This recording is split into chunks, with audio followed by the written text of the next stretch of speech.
We'll start off, I think, and there may be some more people joining us. Daniel normally chairs this meeting, but he's got another commitment at the moment, so I'll certainly do it. We expected quite a lot more people, and the event was going to be held at the Victorian Chapter. We had like 20 last year, I think, and as a briefing session. And for some reason or other, there's a lot less this year, mainly because it hasn't been promoted. It's only just started being promoted, so there'll be probably more coming in. For Kate and Kim's benefits, Taj and Jimmy on this this group were the winners last year of this for their submission. So, and this year will be the fourth one that we've done with these. And I think last year we had 17 applicants come in. The year before that it was about 12, and the year before that it was 7. So it's growing and growing. So I expect that there'll be more people register for it anyway as we get closer. So what was this? What is this scholarship about? Why was it established? Well, you've probably read the briefing notes. I've been in the profession for a long time. It was my birthday on Monday, but I'm not telling you how old I am, although Chelsea knows how old I am. Chelsea works in my office. She's completed her Bachelor of Architecture at Monash, and she's doing her Masters at the moment. And apart from being an architectural assistant, looks after our website and media, Instagram, and all sorts of things like that, our promotional things like that. So she said, "Can I see what this is about?" And I said, "Of course you can," because you might be an applicant fairly soon too. Hello, Hilary. How are you? Hello. Sorry, I was late. Yes. So Hilary was the first winner of this, and that's 3 years ago now, Hilary, isn't it? Right. And in between, Simon won the second one, and he's joining us shortly. So in this group, Hilary, we've only got Kate and Kim who have registered themselves as potential applicants at the moment, as I understand it. But we expect there'll be a lot more come in because, as I was saying, we had 17 last year applications for this, so there'll be more coming in. So what is the scholarship and why was it established? So going back when I was a student at RMIT quite some time ago, the course was a bit different to what it is now, but it was a similar length, I suppose. And I was very fortunate to apply for and win 2 research scholarships. And one of them was called the K.A. Henderson Research Scholarship, and that was named after an architect called Kingsley Anketell Henderson, who became part of Bates Smart later on. And the second one was the Sisolation Scholarship. And Sisolation was a building material, which is now part of the Hunters Group, I think. But they generously provided scholarship funds each year for young architects to research stuff. And winning those 2, it gave me a really good kick off. The second one, I managed to do a round the world trip, studying building defects and things like that. It was very helpful indeed. And over the years, these things have all disappeared. They don't exist anymore. So I thought it's such an important thing to promote young architects. I was looking to get sponsors for a new scholarship. I didn't have a lot of success. I approached a number of senior architects and said, how about you guys putting in, we'll start these up again. That hasn't been all that successful. So I've chosen to fund it myself. And so that's what it is. And that at the moment will be continually funded, certainly for another 3 years. And we'll keep seeing how it goes. Now, the intention of it is to come up with a topic that can be a benefit to the profession and also a benefit to the Institute of Architects, because it effectively is an institute-run program. So it's available to graduate members of the Institute, which I assume you are or will become shortly. And it's $10,000. And based on that $10,000, there's a synopsis, and we'll go through that in a minute, that needs to be prepared, a short video. We have a separate independent panel of judges, and at the end of it, there is a report that's done and being completed. The winner will be announced at the Institute's annual awards function, which is in November. I don't know, Tricia, there's a date for that at the moment. Have we got a date for that? There possibly is. Monday, the 17th of November. Okay, Monday, 17th of November, yeah. And I understand that the winner will know that they've won it before that event. I didn't actually know that last year because I was sitting in a row with people thinking that one of them is the winner and I'm the only one who knows who it is, but they all actually knew. So we had this bizarre conversation going on. You'll see on your invitation today that this meeting was scheduled between 6 o'clock and 9 o'clock, which is a damn long time for a Zoom. I can assure you that is not going to happen. The reason it was shown as 6 o'clock to 9 o'clock was that we were having our wine and biscuits and cheese at the Institute between 6 and 9, but Daniel chose to restructure that when the results, when the applications weren't all that many this time round. So we're doing a Zoom and hopefully we'll catch up for a wine and cheese at a later date. So that was the reasons for the scholarship, the purpose for it existing, how it's come about, and more or less how it will be run and what the how it will be awarded. One of the things that I found when I won these scholarships all those years ago, many years ago, when I had it on my CV before I started my own architectural practice, and I was working for other architects. My career, I think, initially was a company called Bogle Banfield, which you guys won't have heard of. But Gordon Banfield was a post-war architect, you know, in the Robin Boyd era and things like that. And he did a lot of notable buildings around Melbourne. So I worked with him for a couple of years. I started off when I was 17 in his office. And then I worked at a small office, Peter Burrows, for a while. And then I worked at Bates Smart.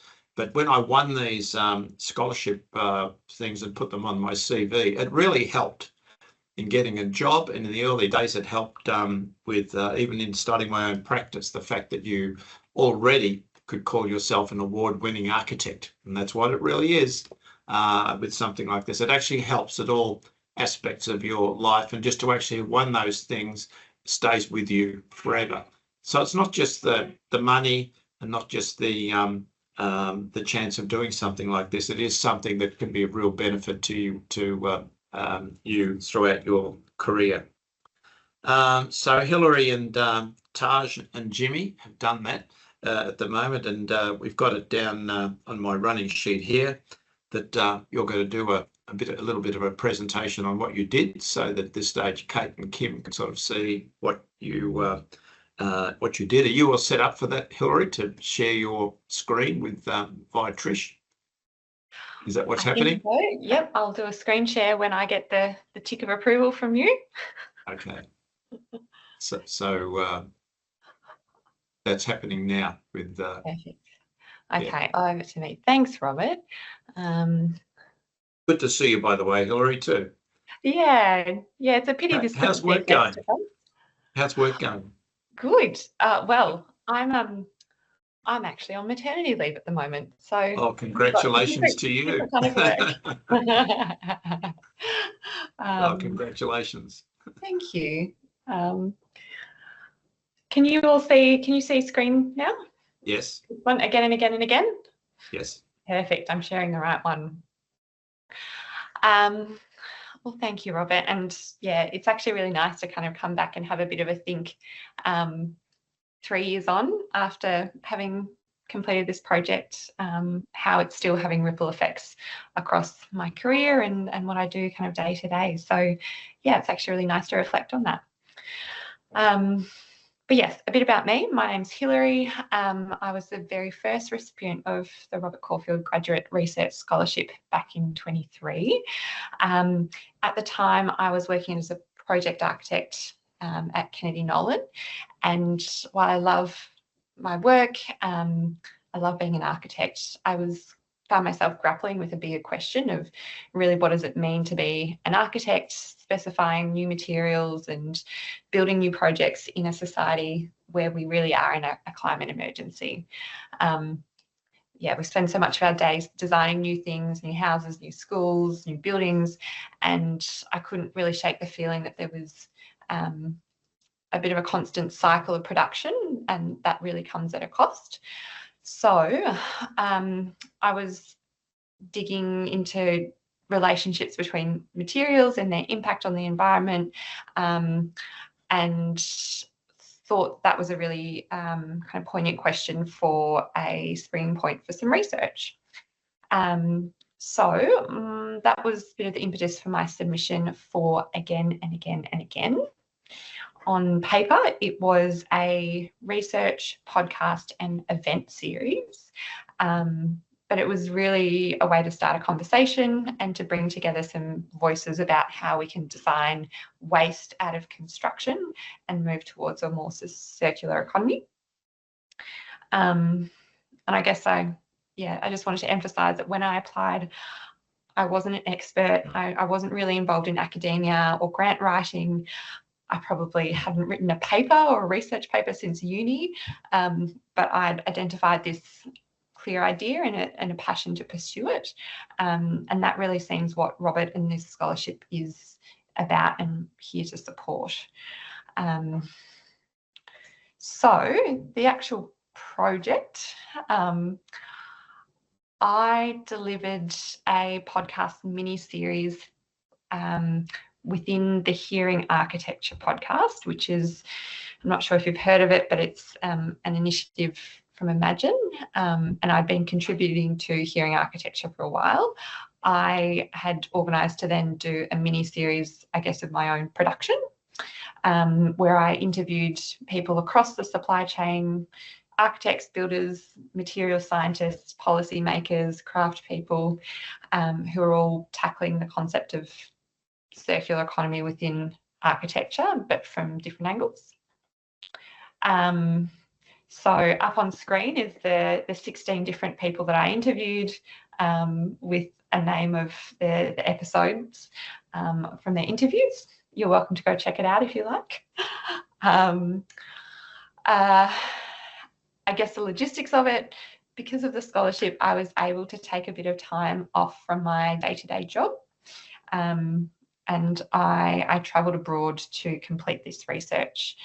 I spent some time in several different, mostly European cities, meeting with these practitioners and visiting projects. When I applied for the grant, I was still formulating the kind of the parameters of the project. And I kind of built the project as I went. The Institute was really helpful in providing some connections, both overseas, but also, some people within Melbourne who are, used to assisting people, say, with a PhD in how to construct or pull together a project like this. So you really don't have to have it all figured out when you apply, but if you've got that clear, concise idea, I think that's really beneficial.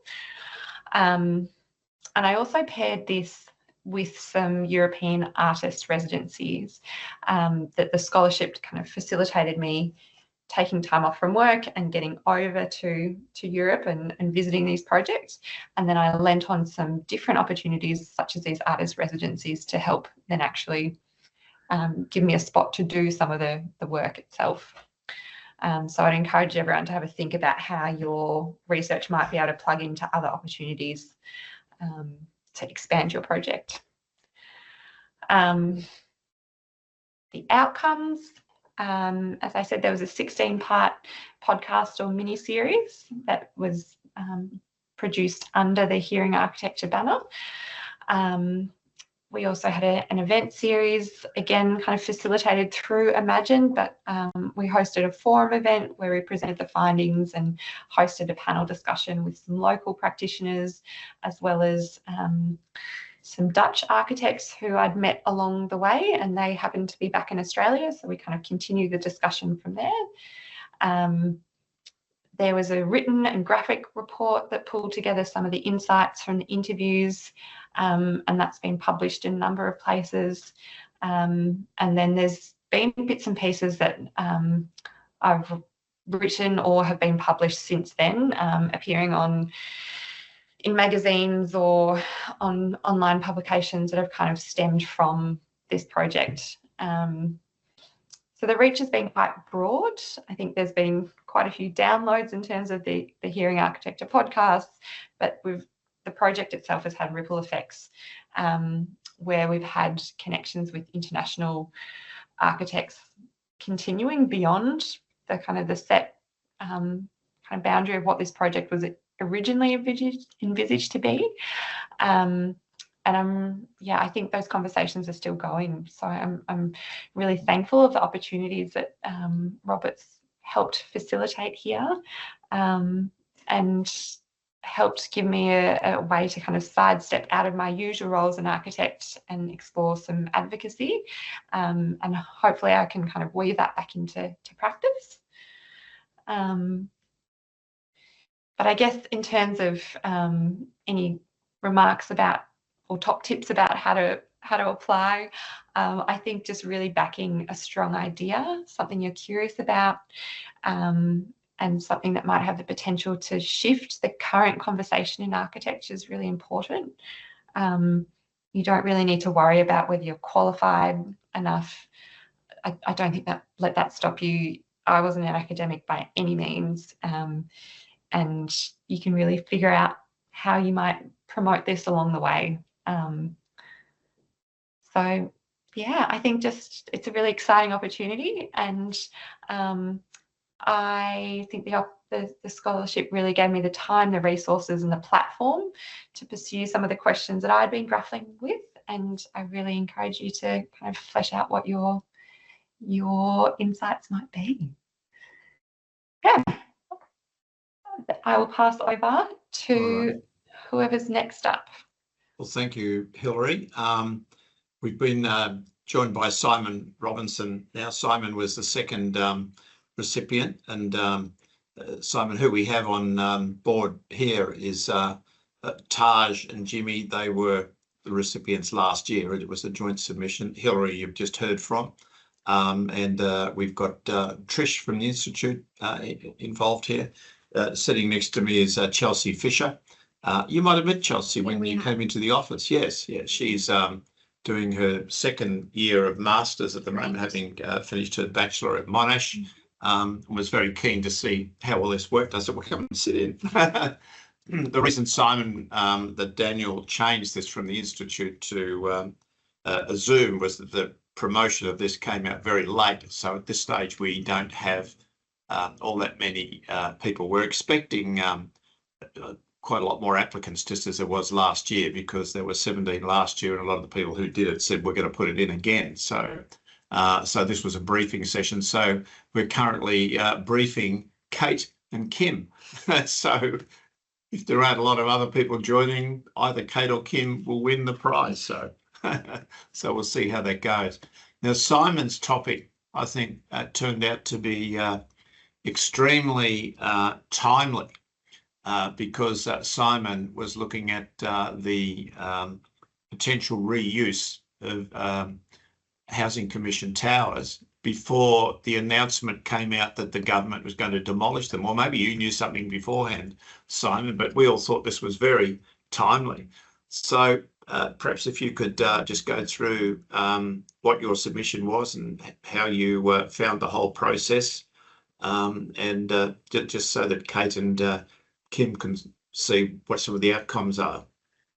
Yeah, excellent. Hi, everyone. Yeah, sorry I'm late. I was just at another talk at RMIT, but good to be here and see some familiar faces as well. I've got a few slides, so I might share the screen.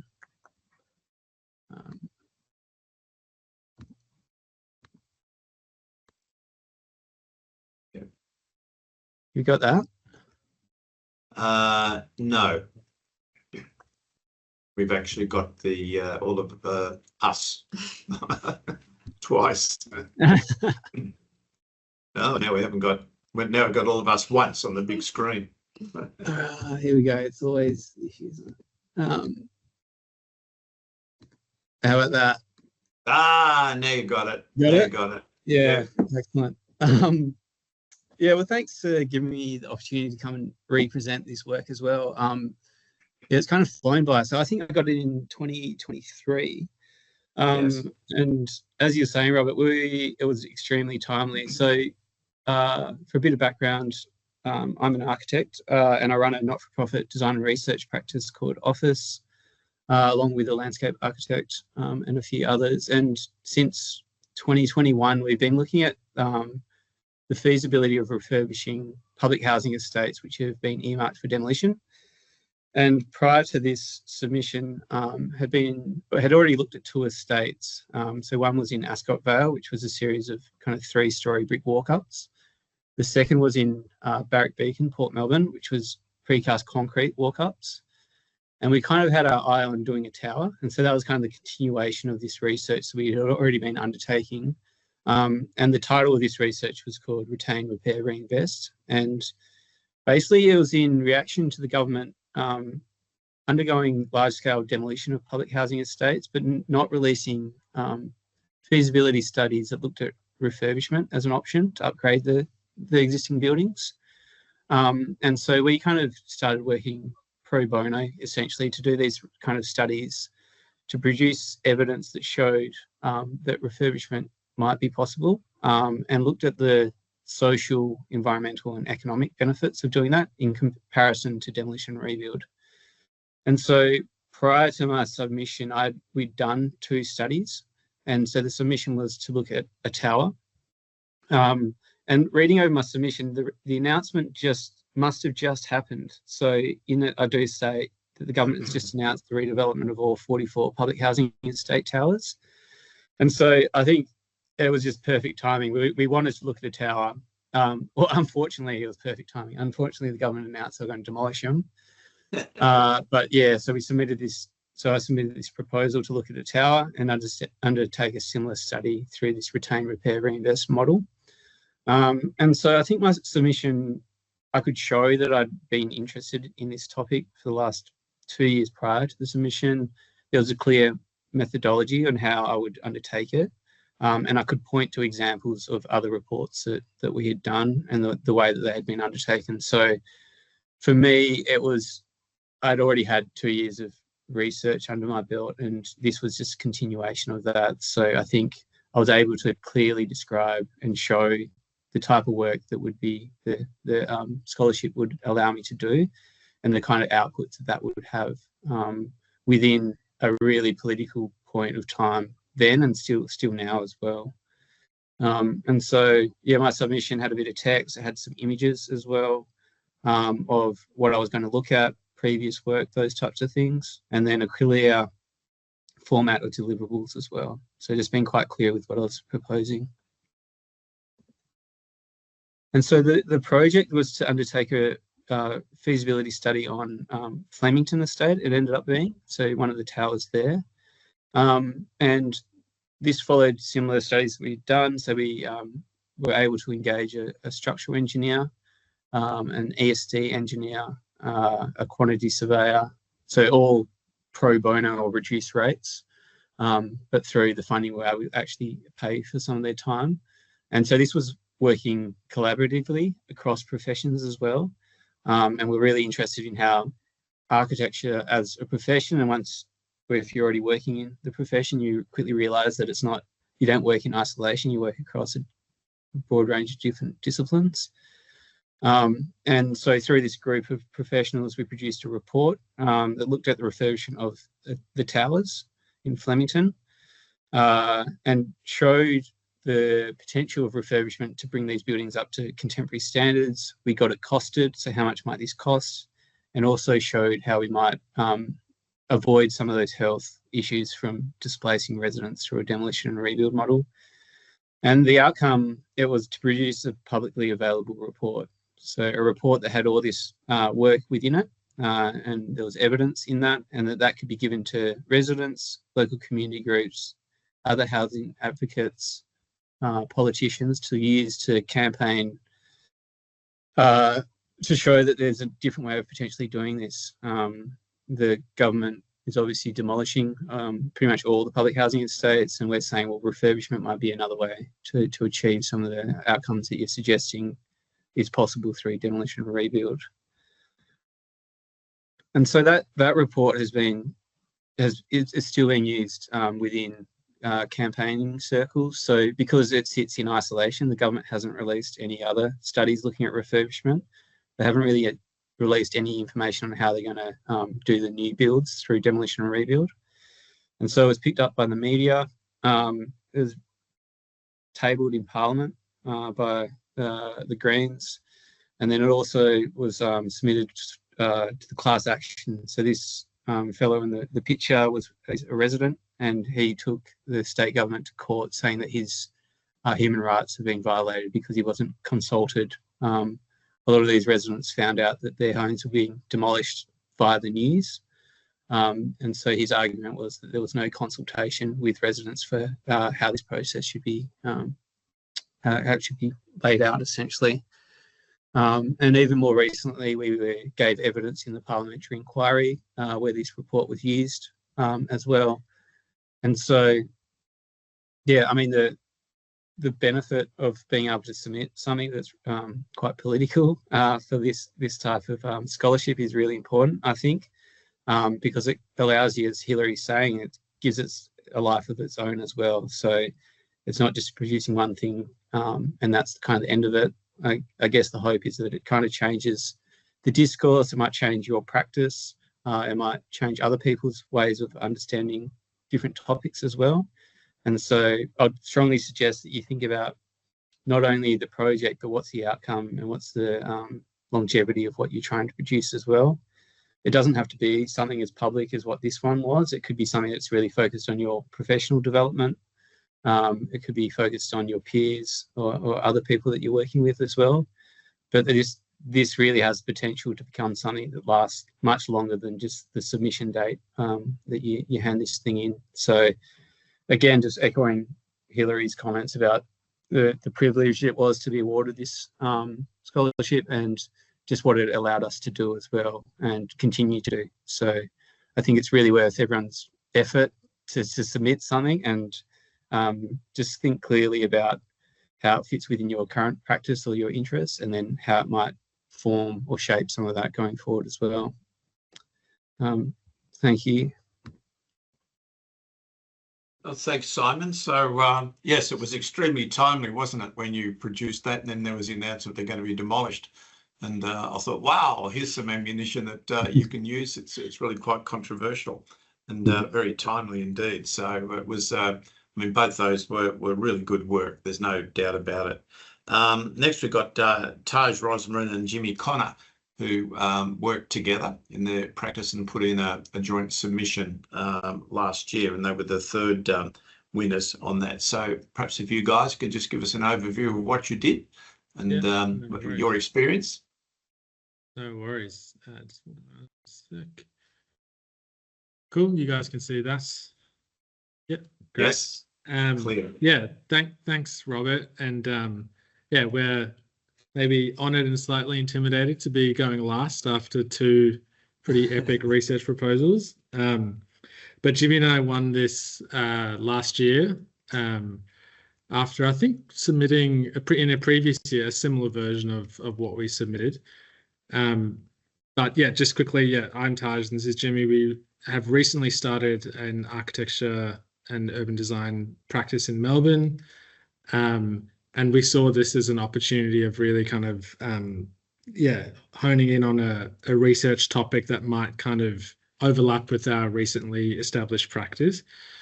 And the topic we've chose is really about what the role of the architect is after disasters, particularly in Australia. And that research topic came about, I guess, as a culmination of a few of our overlapping interests. Having worked abroad together in Indonesia, we both worked in Indonesia. Jimmy completed a Bowers studio at the University of Melbourne. I volunteered in India. I guess thinking about the expanded role of the architect out of the traditional format of what an architect is. That was kind of the broad theme, and then thinking more locally in Australia, the impact that architects can have, especially beyond a disaster, was sort of the framework. When we put this together, the Lismore floods were pretty recent and are still pretty recent, and as were the 2020 bushfires. And I guess like our initial understanding of what architects did after those disasters were, based on initiatives such as Architects Assist and, you know, a bit of a piecemeal understanding of what architects had done after disasters. And our proposal was initially looking at, I guess quite naively, putting together a handbook of what architects might be able to do. And as part of that proposal, we put together a document which outlined, I guess, our research topic and a bit of an outline of how we might tackle it, and a focus on Lismore and Victoria, and a video submission which outlined that. Did you have anything else to add, Jay? Yeah, no, I think Hilary and Simon have covered a lot of it in great detail, and so it's inspiring to kind of see what is a result of this. And we're obviously like halfway through this process, or it seems like halfway through this process. And I think like similarly to what Hilary was saying, like our initial question, our research question is kind of adapting as we're going, and we're speaking to different people. And I think, maybe the next slide we can kind of talk about that. But we're like in the middle of this journey, and so we're still kind of trying to work out what it is that we're, what the outcome is entirely of the project. But this is, as part of it, we've been speaking to a number of different people from different disciplines. I guess, like we're not researchers by trade, so I think this is kind of us wanting to find out as much, and we're not experts on the topic as well, so we're just trying to find out as much about the topic from a number of different perspectives as possible.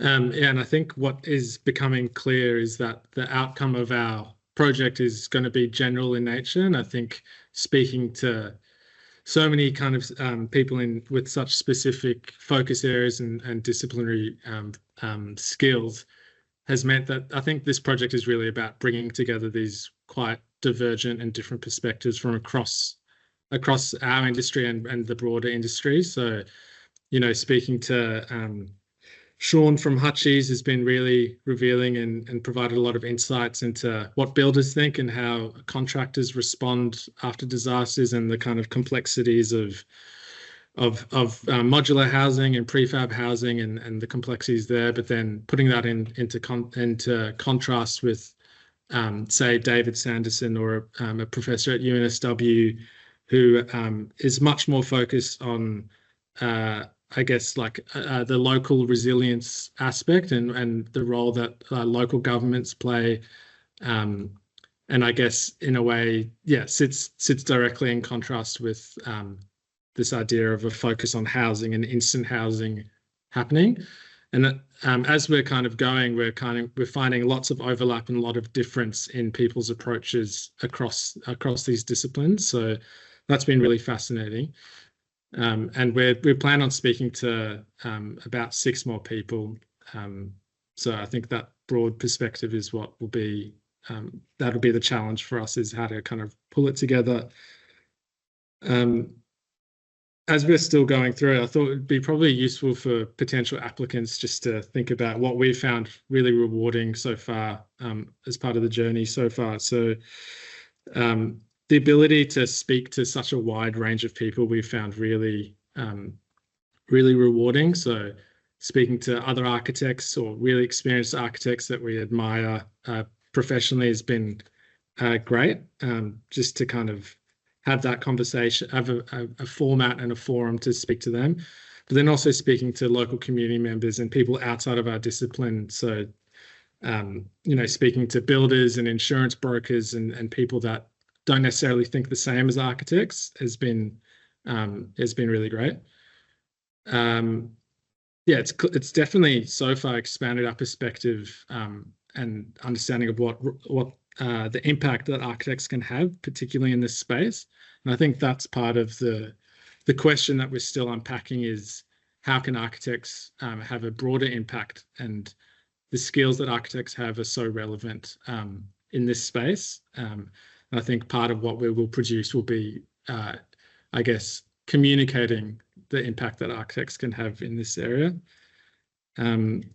It's been great to contribute to this broader discourse. I think Jimmy and I have also been intimidated by a lot of the people we speak to. It's such a niche focus area, but I think what's been really great is zooming out and just kind of connecting the dots between different disciplines, which I think lots of people kind of work in their independent disciplines, particularly in this space. And then, yeah, I guess the last 2 points have just been, it's been great to see how this has like sharpened our value and approach as a practice.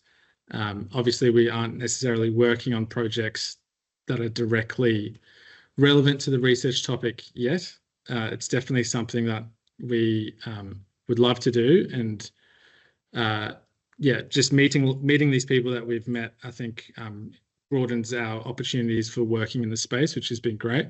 But nevertheless, it's still kind of sharpened our values as a practice, whether we're working on a house or a master plan. It's still, yeah, kind of sharpened what we think and how we approach any project, really, which ultimately is about architecture as a process rather than architecture as an object, which is a recurring theme that is coming up in every conversation we have.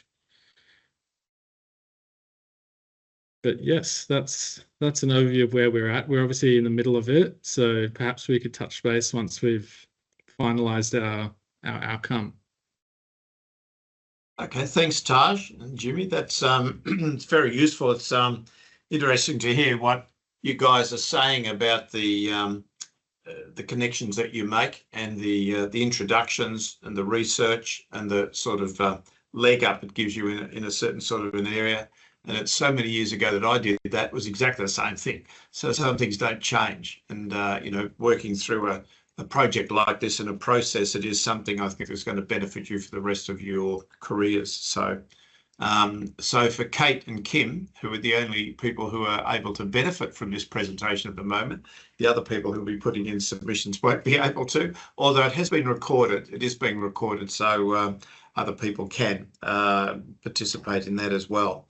So the submission requirements are fairly basic. There is what we need is a proposal title, so that we've got a bit of a grip on that. Just a 500-word maximum synopsis of what it is that you would like to do, just a general outline of what you would like to research and the purpose of that. Your name and contact details, obviously. A 1 to 2 minute short video, and so the adjudicators, and I have not been on the adjudication panel. I've kept myself as an independent, unbiased one, but when I sort of see the process and discussions that they go through, I might actually ask the adjudication panel if I can be one of them. But they've got other people nominated, but that's okay.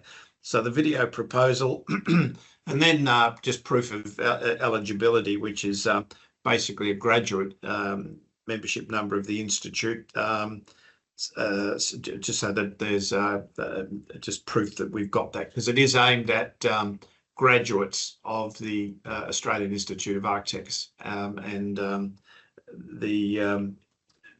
obviously through the Institute we were looking at that as a support mechanism and a way of actually attracting more young graduates to join as graduate members of the Institute as well. So that's got to be submitted. And Trish, you know the date of that. I think it's late September, I think, the dates. I can't think of what that is at the moment, but that's in the application information anyway. And the winning... That's correct, 30th of September. 30th September, yeah, it was the end of this month. So, so there will be a bit of work being done. And I know that just as we heard before, someone won it on their second submission, that there will be people who submitted last year that are submitting again as well. So you get $10,000 paid into your bank account, a certificate for winning this, which you can have forever. A year of Institute membership for free, and also 2 tickets to the Victorian Chapter, the end of year event, which I think are generally about $100 a ticket or something like that. I'm not sure what will be planned this year. I was on Victorian Chapter Council for the last 4 years, up until February this year, so I knew everything that was going on. But now that I'm not on the Victorian Chapter Council, I don't know very much about what's going on, unless Chelsea tells me. Okay, that's fair enough. So that'll be in November, that when that presentation, and it's various other awards and certificates and things. Life fellowships are all being presented on the same night, so it's quite an important night for that presentation. So Kate and Kim, do you have any questions that you would like to ask, or offer any advice? Tell us a bit about yourselves, whatever you like. Oh, hello Kim? there. Hi, Robert. I think we've met at the Yes. award ceremony last year, Yes, actually. We did. We did. And Yes. I was wondering, I heard about the scholarship from last year, actually. And Yes. I was wondering, for the winners of previous years, were there any touch points after you received the award, throughout your research process? Were there any touch points from the institute itself, like any feedback sessions or anything? So you're asking that of Hilary or Simon or Jimmy or Taj? Yes. Okay. You guys got an answer to that? I've got a couple of experiences there, Kim. I think, again, as I was the first recipient, it was all being kind of fleshed out as we went. But I was lucky enough, the Institute kind of paired me up with someone based at Melbourne Uni early on to help with the kind of figuring out project parameters. It was someone who's involved in PhD curation, basically. So they helped with the project itself. Then I think at about 6-month mark, I did a bit of a kind of check-in and report. And then there was the final submission at the end. But it was all very flexible. And yeah, I guess there was nothing set on paper that you have to do X by particular date. But the Institute very much reiterated they were there to help, and they could facilitate with connections, with, providing introductions or what have you. So that was really very useful. Not sure if the others had any other experiences. Yeah, similar as Hilary, Kim. Daniel was my point of contact. I'm not sure if that's the same now, but basically he had his email. I got his phone number as well, so I could ring him up and talk through anything. He put me in touch with another practitioner. Yeah, very helpful. So you can kind of, any concerns or anyone you want to reach out to, he was very open to putting you in touch. So I think that's a really good resource to think about as well. They're obviously not going to do the work for you, but they'll be able to point you in the right direction or do those introductions that you might not be able to get. So it's a really good thing to think about as well. Okay. Kate, have you got any questions? Not really. I do apologise for not having my camera on. The transit situation isn't great to witness on screen. You're very brave doing a Zoom on a tram or a train. Oh, we got stuck for a bit, so I was a bit behind. I think, all of you have spoken really well about, your presentations and what you came up with. I wondered, it sounds like there was a lot of flexibility, and I know, Simon, you said that you had sort of a really clear outcome or output that you were working towards. I guess I wonder for you if it changed at all, or if there was anything significant that shifted while you were doing it. And then I suppose for everybody else, if I think Hilary, you said yours was pretty flexible, and that it sort of was a bit organic in its formation. But I guess I just wondered if through the research, you uncovered something that really shifted your whole thinking. Yeah, good question. Absolutely. Like, the outcome was always going to be a report, but the point of research is to discover things along the way, I think. So if you're doing it correctly, you don't really know what the outcome is in terms of like what you're going to find along the way. So I think, my submission was clear that there was going to be a document at the end, but we might have found that demolition was the appropriate approach to it as well. Or like, it wasn't possible to refurbish these buildings, but you need to do the work to find that out. So I think that's really important as well when you think about research, is that you don't have the answers, and that's the point of engaging on that act as well. So I think you can be clear with what the deliverable is. So in Hilary's, it was a podcast, but the conversations along the way and the people to interview, in my case, was a report, but the findings weren't found yet. So that changes along the course as well. Yeah, I'll just say as well, like part of what we've found as we've undertaken our research is kind of matching the output to suit the best way of explaining what we've found. So I think originally we were going to submit a report, but I think after speaking to so many people, I think part of our project is how we communicate what we've found and what the best format might be, whether it's an audio narrative or a website or something else. I think that's part of our challenge, is communicating what we've learnt. Yeah, that's actually, I think, a kind of a very relevant point, in that something potentially to touch on when you write your submission is to talk about how your project might be shared. Whether it is a written report, an audio-based thing, something visual. Talk about how it could be accessed by people within the industry, people outside of the industry. In my example, I think I promised 6 podcast episodes and I ended up doing 16 and a written report. So classic architects keep on doing more and more and more. But yeah, talk about the publication, and I think how you can reach more people, because that seems to be some of the intent behind Robert's kind of the grant here, is that it's for you to develop yourself personally, but also to enhance the architecture profession as a totality. So you can figure out the details, but if you know bits and pieces, I think that would be good to include in your submission. Well, thanks, Hilary. That's, I think, a pretty good summary. So what happens now is that the applicants will do a submission. I'm sure you've all got a copy of the criteria in that. And as we said last year, there were 17 applicants. So how many we'll get this year, we'll wait and see. The winning applicant from that will do a number of things, all of which actually can potentially help you with your ongoing career.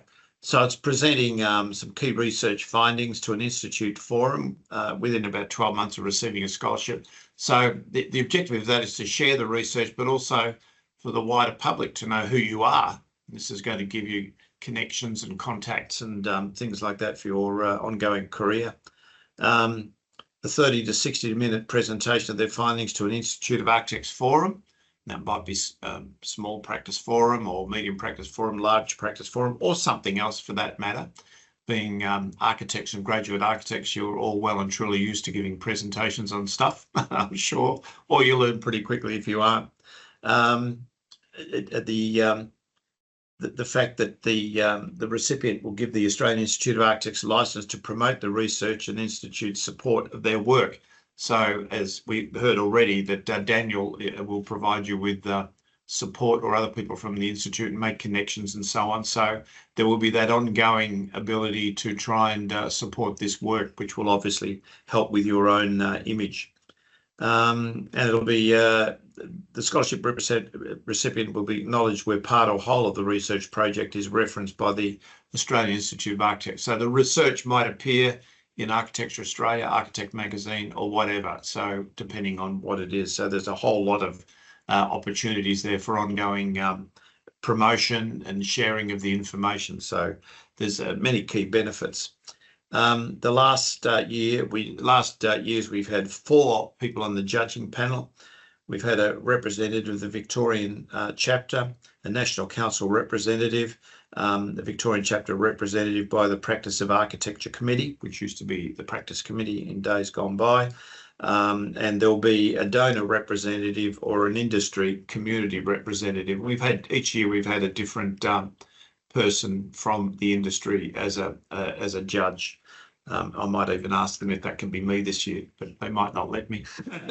So we'll see. But that's after it's been awarded. So I actually think it's a great opportunity, and I'm very proud to sponsor it and continue in my career, which is quite advanced now, mainly supporting young architects. And as Chelsea knows, we have sort of graduate programs in here, like you, supporting Chelsea. You're getting some experience, aren't you? Absolutely. Yeah. Tell us a little bit about what you're learning at Monash compared with your peers. Oh, well, I mean, this semester is quite interesting because I'm doing a professional practice subject. So we're actually learning all about how an office runs. We're going to be doing a contract admin project later on, and currently we're doing a tender response. And so it's just very interesting to be able to come into the office, ask questions, and be able to apply the skills that I do at work every day when I'm here to uni, and be able to like share that information with my peers. Yeah, it's wonderful. And you're pretty well advanced. I'd have to say we give Chelsea some coaching and things like that. And very grateful. How are your results looking this year so far? High distinctions all the way through. Yeah. That's what she's getting. And this is very much because within the profession, we architects, if we can actually help transmit the information that we know to the upcoming students, it helps you with your workload for a start, doesn't it? Because you were so stressed. Yes. On one of your projects where you said, let's sit down and Yes. work through it logically. It was able to be worked through. It also like allows me to understand how the things that I'm designing at uni could actually be built and the actual logistics of it. Whereas in previous years, it's just all hypothetical. So yeah, it's a really good layer of knowledge. So a rapid learning of res code and the planning regulations, and Chelsea can now quote off pat the size of a standard car parking bay and the reversing, all that stuff, which you never learn as a student, the practical things. So it does help right through. But this is just another example with this graduate research scholarship of providing you guys through the Institute with the support to do it, and then the outcome that you get from it will actually help you in your professional careers, hopefully forever after. That's the objective anyway. So it's been fairly successful. So I'm eagerly looking forward to see how many submissions we get this year. And Kate and Kim, you're now sort of in the box seats, I think, at this point in time. So but anything can happen between now and then. So Robert, I just want to bring your attention. We have a latecomer who's just jumped in. Yuchen Gao. Hi, everyone. How's it going? Hello, Yuchen.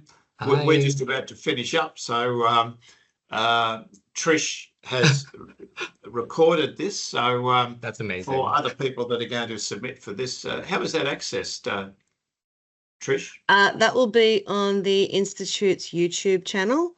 So once it is live on there, I will send you through an email with the link so that you can jump onto there and view it at any time. Thank you so much. Apologies for jumping. Anyone receives questions? Great to see everyone's faces anyway. Well, you Chen, before you go, so you've just joined us. Have you got any questions? On the spot. I guess. Yeah, totally on the spot.